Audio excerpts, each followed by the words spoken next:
to see me there. Eye to eye, compromise is fair. I'm Judi Diamond. I'm Jamie Allman. We should start by why we're doing this. Yeah. What is this show about? Yeah. Trying to figure that out still. Mm-hmm. But will you start? Oh, I'm going to start. Yeah. Okay, so here's the deal. What's incredible to me, and you and I have talked about this before, because that's how we kind of connected to think this was a good idea. Mm-hmm. Because you and I come from all different places and all different, kind of persuasions, all different influences, everything else. And then we got to talking one day.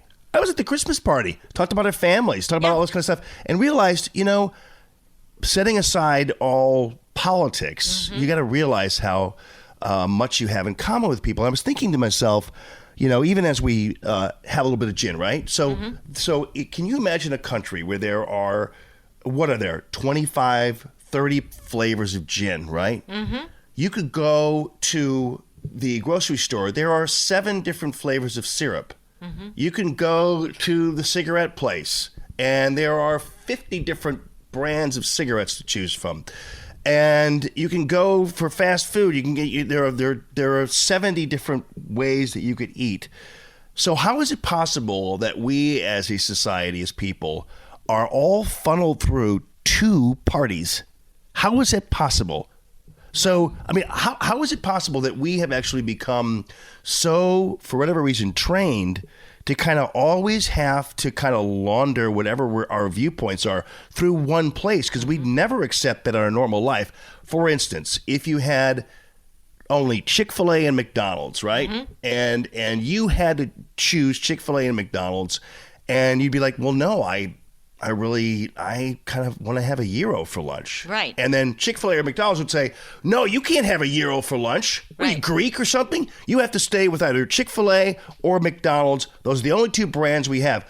We'd never live like that. No. We'd never allow ourselves to be led by that or like that. Mm-hmm. And yet we do through political parties. And you realize that neither party really has everybody's true interest at stake. So and I'm not saying that you have to have 500 parties, but there's a reason why the founding fathers thought that the party system was wrong, because you have 2, they called them factions, and so you have these groups of people who really the only interest is in perpetuating their own rap, as opposed to really reflecting the views of people. So how we wound up being sucked into this 2-party step and fetch it thing that we're doing, and anytime you break out, I remember back in the day, it's like, well, remember they try to tell me on my end of things, they try to say, well, you're not a true conservative if, and I'm like, well, okay, so explain to me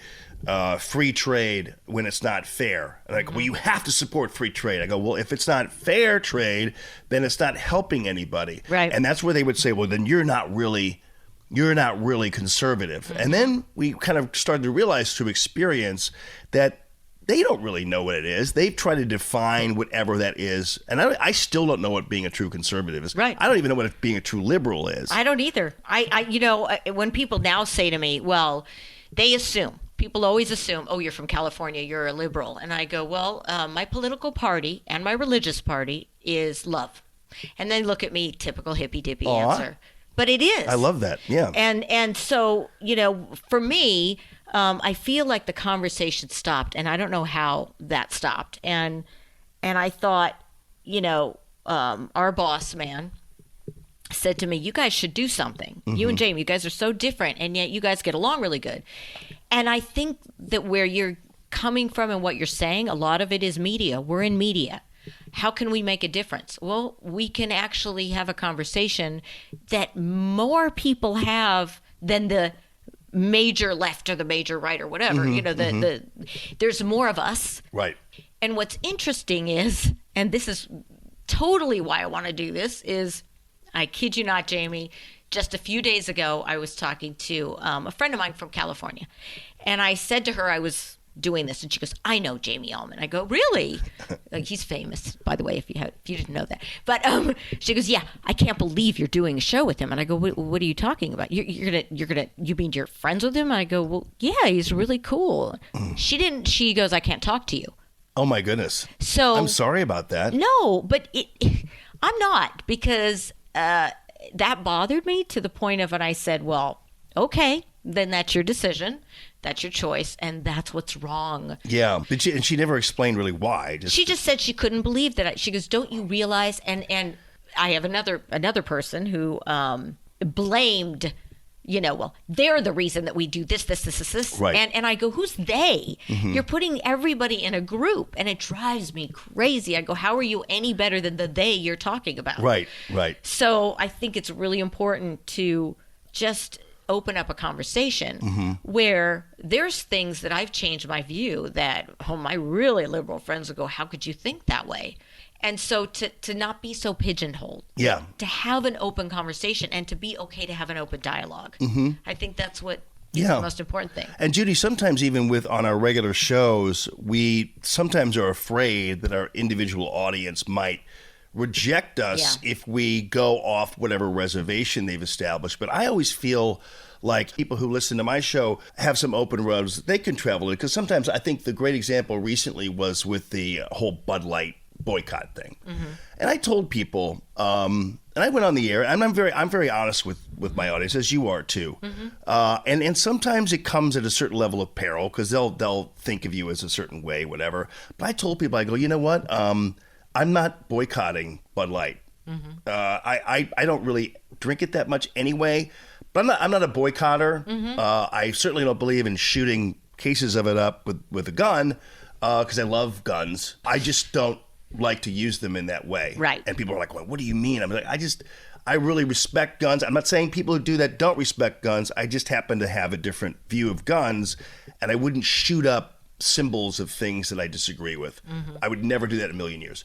But you can knock yourself out doing it. Anyway, I said I didn't boycott Bud Light because first of all, I don't really drink it that much. But anyway, I wouldn't suggest boycotting it because I know people in this community who make a living working for Budweiser and AB. And it's going to affect their jobs. Right, and distributors and bars and people who really kind of need that. And I'm not going to sit back fat and happy and think that that's achieving something by, they'll suffer through a market, whatever it happens to be, but I'm just not a big boycott person.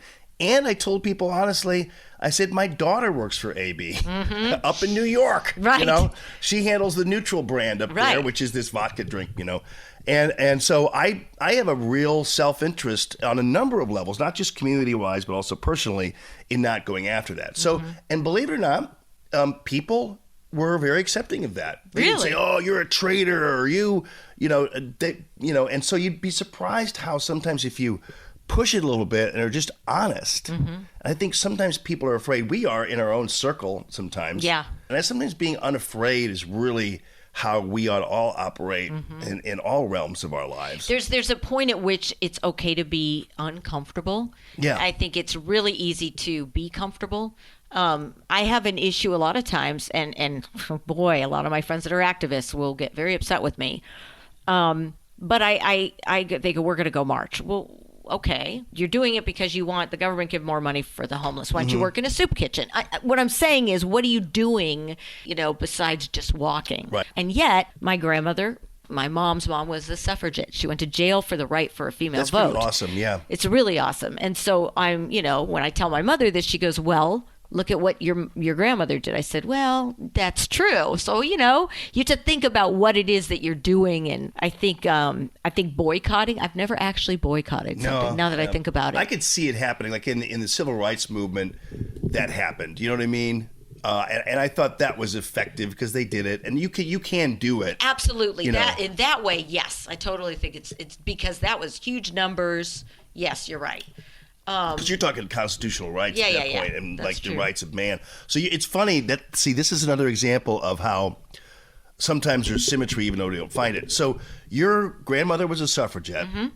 So my grandfather was a socialist. Really? Yeah. Wow. He didn't vote for. He was a Norman Thomas guy. So he was actually a Church of Christ minister, and he didn't vote for a major party candidate like Democrat or Republican until Roosevelt. Wow. Before that, and he died at 101. So he was born in 1880 something. So he was a grown adult at the turn of the century. But only voted for Norman Thomas, the socialist. Wow. I mean, and he served in World War I and everything else, but he just was a dyed-in-the-wool socialist and very proud of it. Wow. Isn't that crazy? That is crazy. I mean, he didn't march or anything, but he was active. He was around the world. I mean, look, I'm the only one in my family that actually, my immediate family, that is still, I guess if you have to pick a party, Democrat. Yeah. I grew up, my parents were very liberal Democrats. My brothers, my sister, she passed, but they were all of them. And then they all slowly became conservative. Mm-hmm. And I'm like, what happened? It's just me out here all by myself. And, but it makes for fun table discussions, and everybody's very respectful. Right. We don't yell too much. My dad does get into it heavily. Don't ever start my dad on the whole environment thing. He will not stop talking about it because he doesn't believe in the whole save the planet and Yeah. Well, that's a whole nother Well, thing. it's funny though. Here's another example. So you're the only of all your people. You're the only so-called liberal in your family. Yeah. And of all my people, I'm the youngest of 6. Mm-hmm. And we have a huge family, including my mother, who's 94. And I'm the only one who's so-called conservative. Really? Yep. How crazy is I'm the youngest of 4, but yeah, that's crazy. And you know what? Actually, discussions are still civil. Yeah. I have conversations with my mom, who I love dearly, who, for instance, hates Donald Trump. Right?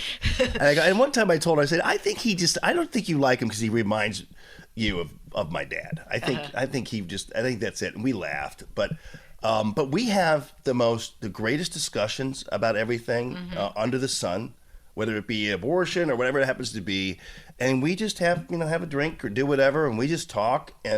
But generally with my family, like at Thanksgiving, we're not talking politics. No, I mean, we stay away from it a little bit. Yeah. We don't want to get my dad involved with the whole environment because he won't stop. Right. It's a joke, actually, with our family. Don't say it, Recycling is a fraud. Right. I'm like, no, don't start him on. And then, but that and I do have a brother that is Christian too. Yeah. Tries to get me to change, and you're not going to change me. Yeah. Okay. That's interesting because that opened the door, even though I didn't have to open the door.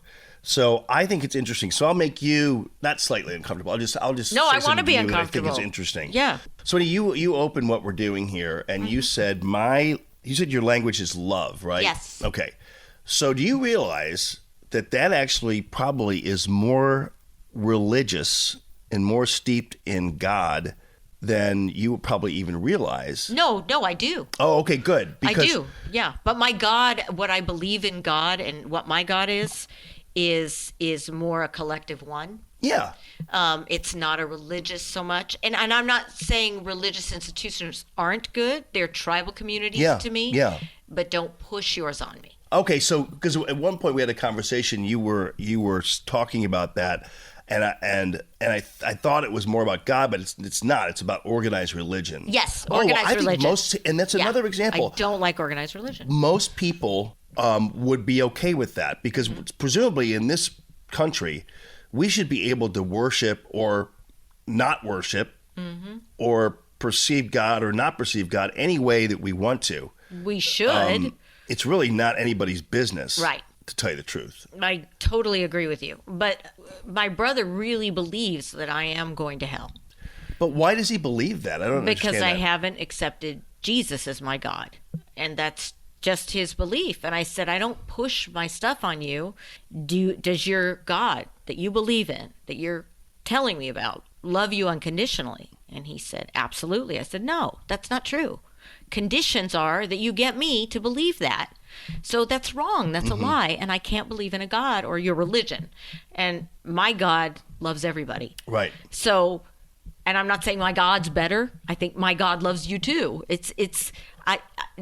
to try and change that I don't believe Jesus is the Savior. I don't. Well, I mean, I happen to be Catholic, and I would hope that most even organized religions understand that God does love everybody. I mean, there's zero question about it. I mean, it's right there in black and white. Even if you don't read the Bible, it's true that God loves everybody. I mean, it's an irrefutable fact as far as I'm concerned. Part of the problem is I think there are people who feel like that's their job to evangelize, which I understand that, but sometimes it's also incumbent upon people to mind their own business and hope that through their language of love that people are inspired by what they have to say. I would never want to push any of my beliefs on somebody. I would hope that maybe through the strength of my belief, or maybe through my actions, they could see a modeling that they would want, but I would never want that modeling to be, well, you need to go to church with me. Because listen, on my dad's side, the same socialist on my mom's side, my grandpa, his wife's people came over in the 1600s as Mennonites. They never, really? Yeah, that's cool. And they never went to church because they didn't have a church. They did it in their living rooms. Right.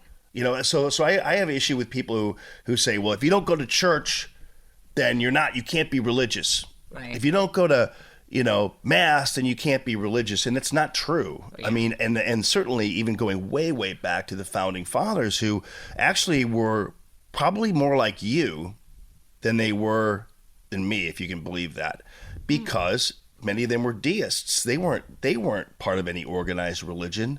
They believed in God. They believed in a God. Right. They believed in the power of God. They called endowed by our Creator. But they never attached it to any religion. I mean, much as it is with the way they perceive political parties, it's the same way they believe religion needs to be left by itself. That's how we got freedom of speech. The First Amendment is when this Baptist church wrote a letter to Jefferson saying, hey, are you guys going to mess with us? Because we don't want you to mess with us. And Jefferson's like, no, we're not going to mess with you. You have all the, knock yourself out. We're not going to be in your business. I did not know this. Yeah. That's pretty cool. Yeah, and they were all... History lesson. Yeah, well, I'm I just did saying. not know that. No, I didn't. Right, and I think that what happens is... So the church has actually started the freedom of speech, you're saying? Well, no, the founding fathers who were believers in God, but also believers in the freedom of people to worship the way they wanted to. And so the Baptists were afraid that this new government and this new revolution would mean the government would become like they formulate a state religion of some sort that might keep the Baptists out or whatever. And Thomas Jefferson told them, no, don't worry. Mind your own. You guys can mind your own business. We'll mind ours. And that became the First Amendment. That became the separation of church and state that actually isn't in the Constitution, but is alluded to in the First Amendment. Right. And so what I'm saying is that you might be interested to know that many of the people who wrote the Constitution and the Declaration of Independence were probably more like you in your thought about God than, let's say, your brother. Right. And he wouldn't want to hear that, but and maybe that's not necessary to tell him that, but No, but it's a good argument if I need to. If you need to pull it out. I mean, he's been pretty good lately because I kind of just went, he knows I'm not, and he thinks I'm going to burn in hell, and that's okay. Right. Because I know better. Yeah. Because I just don't believe in a hell. But I think, so how do we go about, I mean, I can't make somebody love me because I'm human, Right. If they're going to hate me, they're going to hate me. Yeah. No matter what.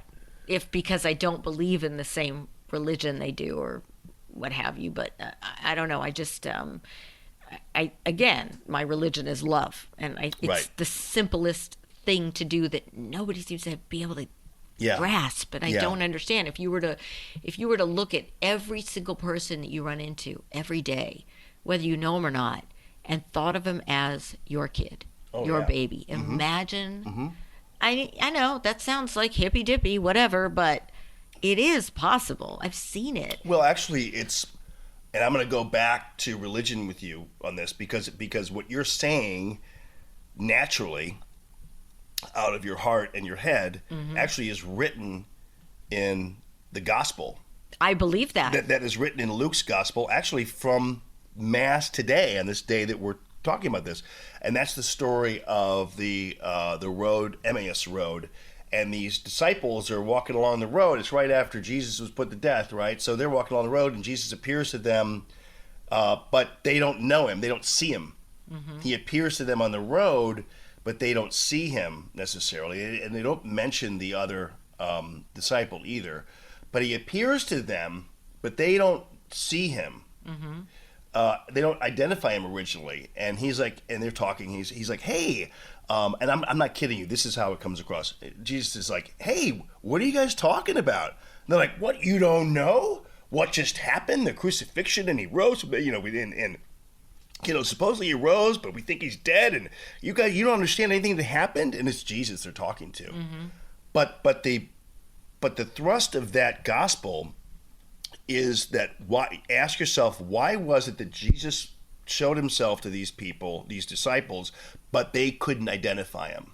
What is the answer? Well, the answer is what you just said, which was, if we just treated everybody like they could be Jesus, Mm-hmm. like they are Jesus. And in your case, you're saying if we could just treat everybody like they are a daughter or whatever, Your kid. then Yeah. life would be so different. So if you looked at the person who, if you looked at a baby crying in the middle of the night, or if you looked at somebody on the street corner panhandling Mm-hmm. as Jesus, life would be completely, totally different. Or as I would say as a kid. Love. Yeah, as love. Love. Yeah. Right. So we're speaking in different kind of languages, But here, meaning the but same it's thing. the same thing. I agree with that, because I think Yeah. most religions do. Mm-hmm. I think every religion has that. It's what happens is when religions become cliques. Yeah. And say, but you can't do that because you're not one of us. Right. And it because then I think that's where the confusion lies. Mm-hmm. Because why do I have to call my God Jesus? Why can't I just call God God or one or source? And you can. Without, does that make sense? Oh yeah, absolutely. I really think that you lead a life of a religious person. Your brother, it would drive your brother nuts if he heard that. But I think sometimes people who just live their lives, even sometimes they don't even have to read the gospel to do it. That's pretty amazing, because you're not being taught anything. You're just doing it from whatever was inside of you, And most of us, though, instinctively should know that. I was going to say it's something you should be born with. Right. And I guess that's where my confusion lies with any religion is, well, why are we not all born with that? Why does that change? And that's my searching, trying to figure that out. How we got off into a religious topic. Because you brought up with your brother and some of these things. Oh, that, yes. And we had talked about it earlier. And what's crazy is I had this experience, and most people will identify with. So one time there was a time in my life where I was really paranoid about like having cancer and all this crazy stuff. And so it was in my 40s, and then I had some stomach thing, and I thought I had colon cancer or something. I had to get everything checked out. And I remember driving, and I was kind of in a daze, and because I was really seriously worried about it, Right. And they did some tests, and they couldn't find anything out. And so I was kind of driving, but I was kind of in a daze, and I didn't do something like use my blinker or something, and this guy like lit on his horn, and then almost like followed me, like like it was road rage, Wow. And then I realized and so since that day, I remember to think about, like, when you're on the road and somebody's like driving like crazy, or they're not driving crazy, but they're just, like, where's your head at? What, your head's up your ass driving? Why can't you drive like a normal person? Blah, blah, blah. I step back and think, I wonder what that person's like dealing with this day. Yeah, where are they coming from? Where are they going to? Yeah.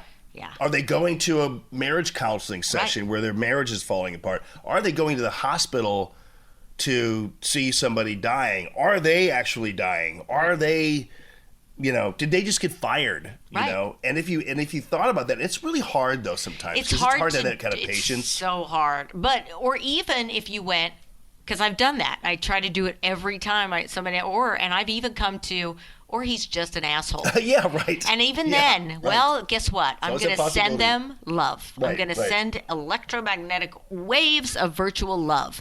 And the interesting thing I found is the one thing I hate more than anything, even more than going to the OBGYN, is grocery shopping. I hate it. Yeah. With a pink passion, as my mother would say. There's something about it. I'm just not a foodie, and so I hate it. And so I changed my mind now. I go in there and I go, okay, everybody I see, I'm going to just send love their way. And you know what? It's always been, since I've been doing that for the last few years, such a great experience. Yeah. I just meet people left, right, and center. And in fact, yesterday I was at the store and this woman said to me, "You have a really cool vibe." And I go, "Thanks." And it was just Right. that I'm just putting out love Yeah. because you don't know where these people are, where they're Yeah. coming from. And it helped me. It's selfish because it helped me get through something I hate, grocery store, and made it fun, made it interesting, made it be more present, and Yeah. which is the true gift of love and happiness. The true gift of life is being present. Yeah. How do you gift yourself that? Well, that's one way. Yeah. Does that make sense? Yep. Look at you adopting the habits of Jesus. He would always purposely commingle with people who didn't like him. Really? Or didn't agree That's with him. totally something I would do. See, And we'd so, be best buds. To your point, about the asshole, you're like, well, you know what? It gives me even more of a chance to try to, and it is true that nothing tames these lions than kindness or a smile. Look how when people go into an elevator, everybody goes into an elevator now, and the minute they get in, what do? They quiet and look They at their look at their phone. phones. Yep. But you'd be surprised what a difference it makes when you say, "Hey, how's your day today?" And actually, people will open up Absolutely. and talk to you. Yeah. Do some- the same thing when you go and actually read somebody's tag when you're in a grocery store and you read their name, the cashier, they just light up. Right, right. Hey, Jennifer, how's your day? Yeah. They have name tags for a reason. Yeah. The one thing that people want above anything, even I think more than love, is to be seen and heard. Right. To Right. be valued. So all of a sudden you've seen them, and it's a selfish act. It's totally Yeah. selfish because what are you getting from it? You're getting that feeling of wow, life is good. Yeah. That's not a bad selfish thing. I should go through the checkout lane more often. I do the self-checkout because I'm always in a hurry, it seems. And one time I was there, that was during the paper and plastic thing, and they asked me if I wanted paper or plastic. I wanted paper, and then they looked at me like I was destroying the planet. Oh, I always And then- get plastic. and Am then I the other- bad? No. Now it's both. It's both. It's apparently both bad. Wow. So if you asked for paper back in the day, you were evil. Right. And then they were like, then they'd say, "Hey, is that good?" I'd be, "I don't know. I'm just buying it now." And so I got to this point where I'm just going to go through self-checkout. And You then, don't have to talk to anybody. but then you do have to talk to somebody because that machine keeps telling you, remove bag from the thing. And then she's like, crabbing at me, this Right. machine is, remove your bag from the bagging area. Wait, you can't, Or if you buy alcohol, I'm sorry, wait for them to check your ID. I'm like, yeah. well, I could have gone in line. Well, no, I do that because it's the only time I ever get ID'd. Oh, really? I feel like I it need feels that to good. be, I feel like, I have to be carded, even though I'm 60, I just want to still You look look that. young. Thank you. You do too. Thanks. Yeah. And, we can stay young, right? Absolutely. Who needs all that face cream and Well, all I that do. other stuff? I'm into if that. we I'm can okay. talk like this, Well, yeah. we're just so peaceful. Yeah, that's true.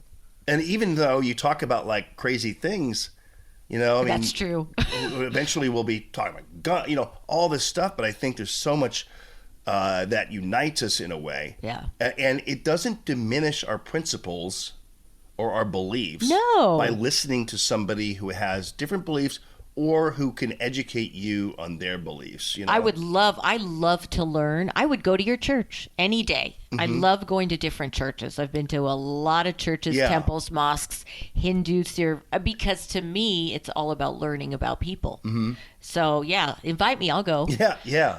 So your background is very interesting and unique. It's Like your- definitely different. Yeah, your heritage background. I don't care. I don't know whether you want to call it your religious background, Well, or the way it's you were both. raised, or your parents. Yeah, I mean, my mom is this Jewish girl from Cheyenne, Wyoming.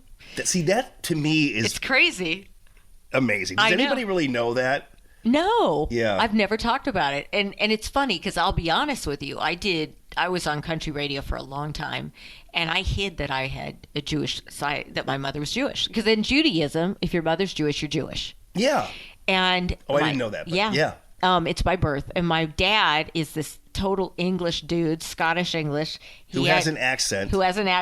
I wanted to be a Job's daughter when I was a teenager. I didn't know it was a religious thing. Because my dad had Masons in his family, I was able to be a Joby. My mother comes to one of the ceremonies. Here I am sitting in a cross singing Near My God to Thee, and she just about had a heart attack. But what was cool is then later on, that day or that night, she goes, Judith, and this was the best thing that I, as a parent, she ever taught me. She goes, in my opinion, when all is said and done, we go to God under our own banner. And I go, well, what does that mean? She goes, figure it out.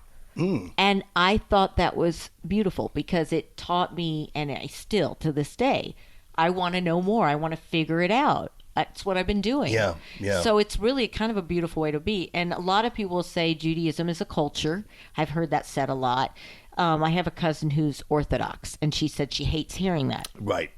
Being the Orthodox. And I said, well, but it is a culture. I mean, there are cultural Jews and there are cultural Catholics who only go at Easter and Christmas and kind of like talk about being Catholic, but they're really kind of not. Yeah. Well, they are, but they're just, it's part of their system as opposed to something they do regularly. We call once or twice a year Jews. Yeah, I would be me. I always feel guilty if I don't go once a year. It's the Jewish guilt thing, which Catholic guilt. What two times do the Jewish people go to church?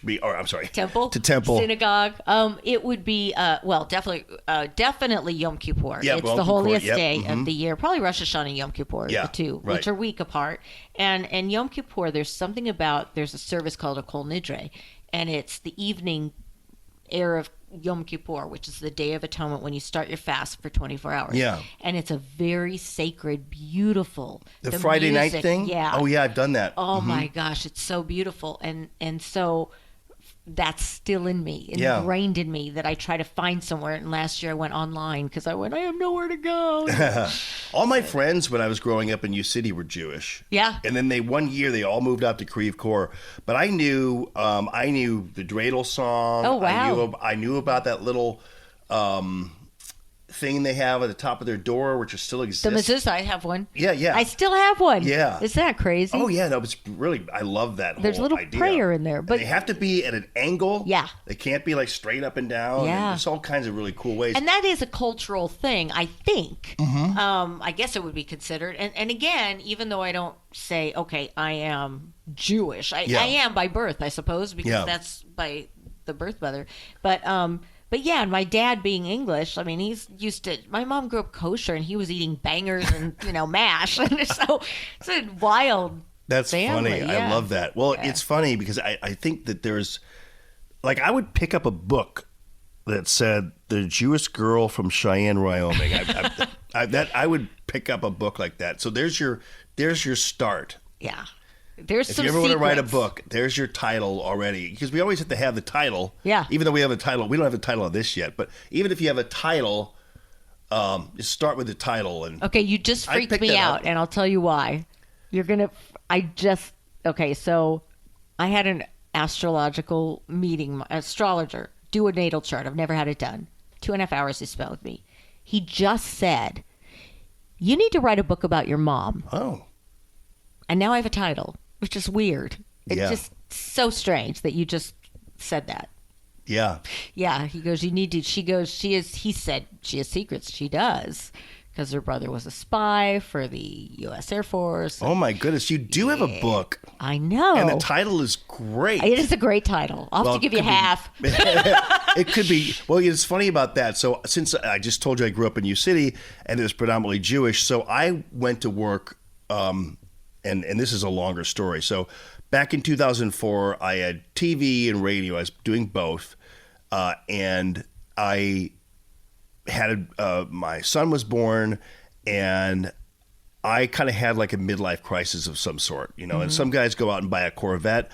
I decided to work for the most controversial archbishop on the planet, Archbishop Burke.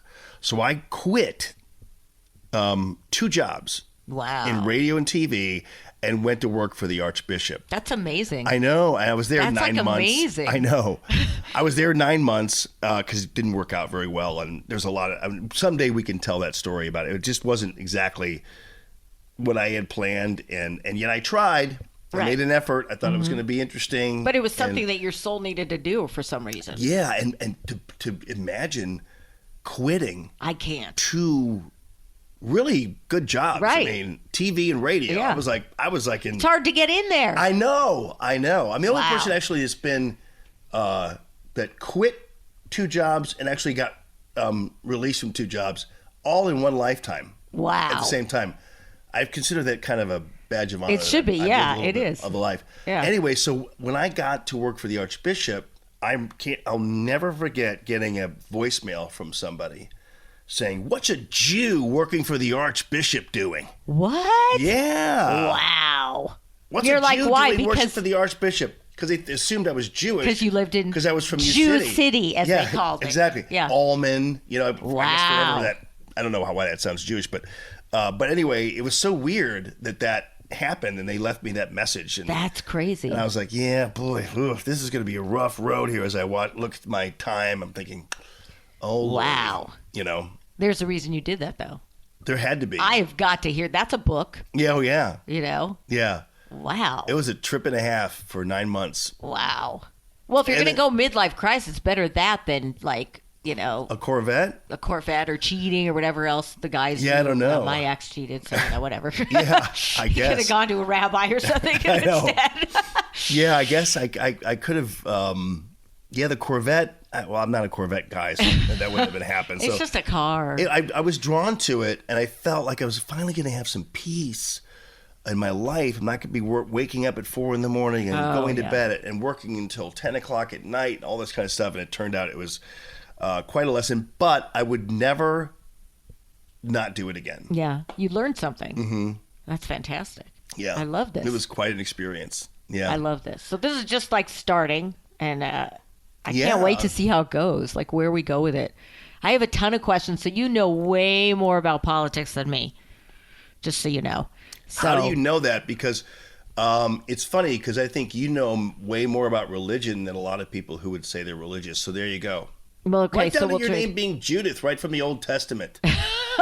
Your mother made it that way. She probably did on purpose. Of course How she dare did. she? No. And Judith was kind of a badass. Just so you know. Really? Oh, well, that's good to know. Look I her didn't up. know. I Yeah. will. I don't know. You're named after her. Really? Of course. I don't know what I'm named after. I just, Should ask your mom. I should.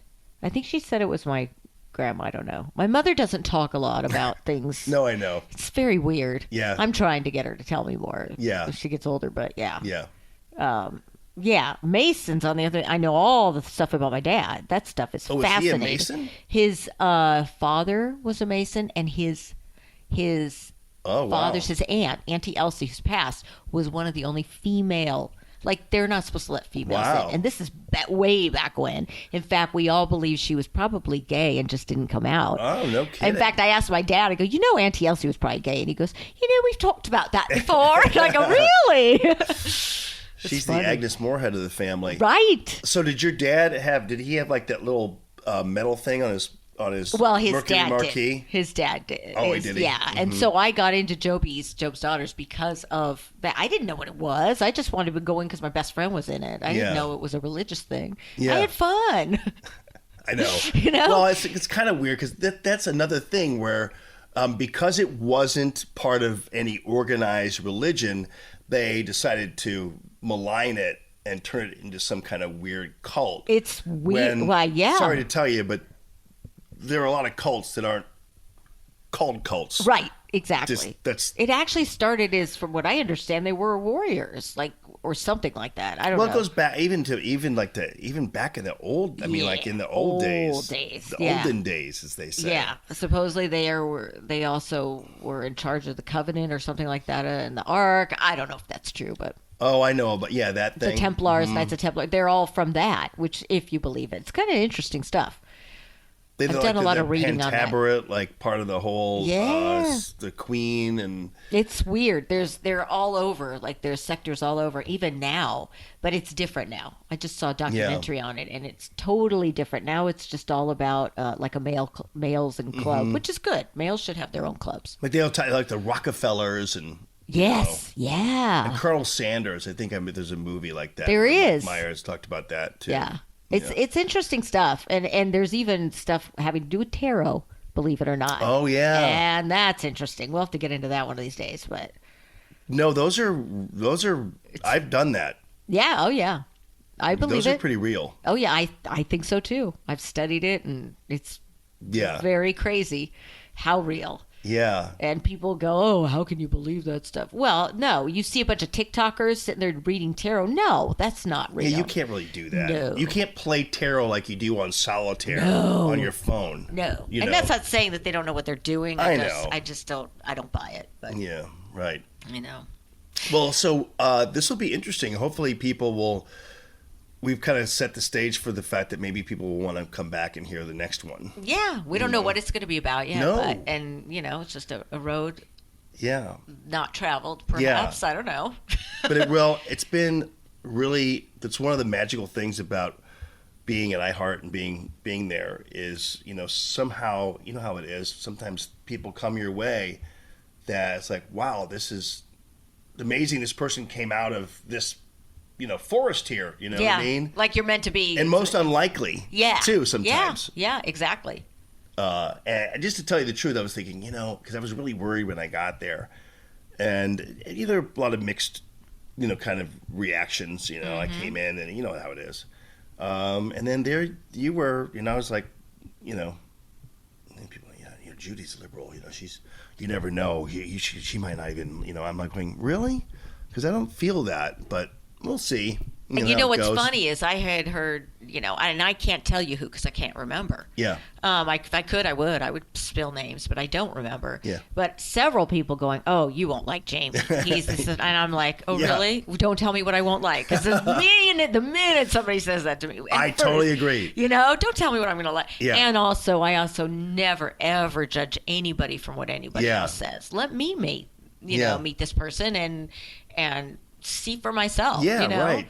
And because even Billy, a guy I work with, and I can call him out, I don't care. He said he met you in the hall, and he goes, "Yeah, I told him that you're not his listener." And I go, "Why would you say that?" And I go, "Maybe I am, maybe it kind I'm of was not." Billy, but nobody's ever said that I wouldn't like you. But they did say, yeah, people were trying to identify the liberals in the operation who probably wouldn't have much to say to me. And I'm like going, well, I don't, and plus I'm like you. I'll walk right up to somebody who I sense doesn't, there are a couple salespeople who really had issues with the whole thing, and now we're like thick as thieves. Good, because we're just regular people in the end. Yep.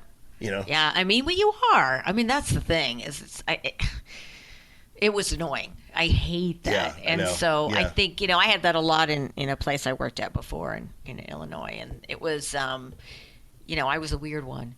But my ratings were really good. Yeah, so maybe I right. was weird, but hey, it worked. So Right. there you go. And your ratings are still good. They're getting there. But, it's just, I think John has good instincts, though, by the way, because just as an aside, so we were talking, somebody brought up Keishi for some reason on the air when they called into the show. And I can't remember what they brought up. Something about Keishi. And then we talked about Keishi. And I said, somebody's retiring. John Hewlett, I think. Oh, or something. okay. Yeah. And so John and I go, and John and Hewlett and those guys are great. Mark Close and those guys are cool. So I said, well, John Beck, he developed that Keishi brand. I mean, Right. That was and he now is here at iHeart. He's my boss, and he does this, and he's running Clue and The Bull and all the other stations out there. And then, so I just talked about that legacy there. And then John reminded me that, by the way, Clue and The Bull are both beating Keishi. And I said, ooh, yeah. So the next day I went on, because I'll never forget talking to John when I first got here.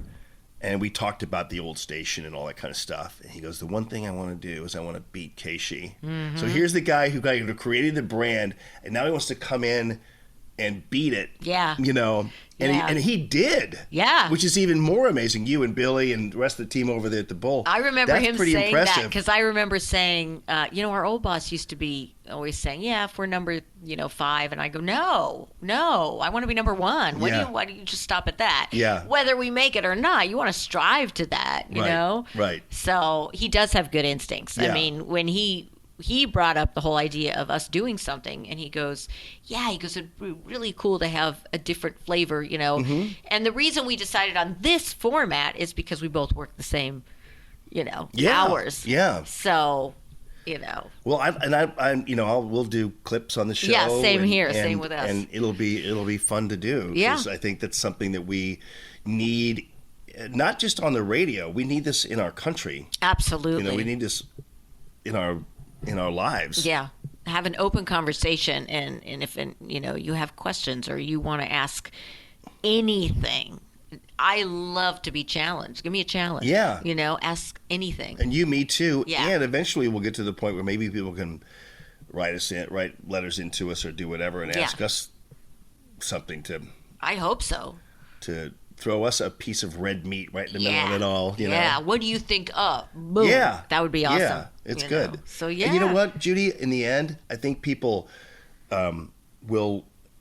We always hear people talk about being principled. Mm-hmm. You have to be a principled this and principled that, and really, we don't actually know what that means. I was going to say, I don't know what that means. I never know what it meant to be like a principled conservative. I know conservatives kind of throw that out there, but then I don't know because it's like, wait a minute, you'll do this and you'll do that, and I think people who talk about principled liberals feel the same way. It's like, what exactly does that mean? Right. And the more we flesh out like what it means to live and interact, then the people who throw out these little words that mean nothing, Right. we're insulated against. Right. That's true. That's a good point. Yeah, and I think hopefully this show helps people do that. I hope so, especially when we're I know. coming upon elections coming, I would love to have more of an open conversation because right. this is going to be a really crazy Yeah, time, and I'm confused. yeah, So if you have an open dialogue, the more you talk about it, I think it helps a lot too. well, and I wouldn't want to have to try to tell people how to vote. No, just I hope want to that we be. can- I want to know what Right. I want to know every side because Right. we're only fed stuff. Right. What we're fed in your socials, that. Oh, yeah, yeah. algorithms, and so, where do you go for having Mm-hmm. everything? Well, I just hope that we can actually do as best we can to give people the information, not about how to vote, No, but just no. to guide them towards like making the right decisions. Right. Discernment is a big deal. Right. And I would never purport to be an expert in discernment as it is, but I love talking about things. I do too. And, yeah. and I suddenly have a different view of something as a result of talking to you. We've done that several times. Yeah, So I'm like, yeah. Oh, yeah, no, I get that for Yeah. sure. And how much more actually in common a lot of us have than the two parties or the news media in general would want us to believe. Yes. Yeah. It's time to change the media a little bit. So Right on. We have a couple mics here. We can do that. Yeah, I love it. I love it. Well, thank you. I look forward to Thank the you, next one. Judy. Do we know what we're going to call this yet? No. Okay. Yeah. I don't I really don't know. care. We'll come up with Does it have something. to have a title? No. Maybe that's the point, is that it doesn't have to, have you ever heard of a book, a play called 6 Characters in Search of an Author? No, but it sounds good. It's a really good one. It's called It's from an Italian writer named Pirandello. And it's these 6 characters who are wandering around, and they just don't have a person to put them in a book. Oh, that's awesome. What a And great so- concept. I know, it's great. It's perfect. It's Yeah. really an old... It's Is it old. a play? Or it's a play, yeah. Oh, that sounds good. I think it goes way back to the 20s, although I don't, but it's called 6 Characters in Search of an Author, and these people who are just kind of wandering around out there, but nobody to put them in any kind of narrative or book. Well, you just named what this is about. We're not put into a narrative where we don't want to be Right. pigeonholed into this one. Right. So- 2 characters in search of a show title. There you go. We'll come up with something. I know we will. It's why we fight it out and make up again. Every moment is different when we try to see eye to eye. Eye to see me there.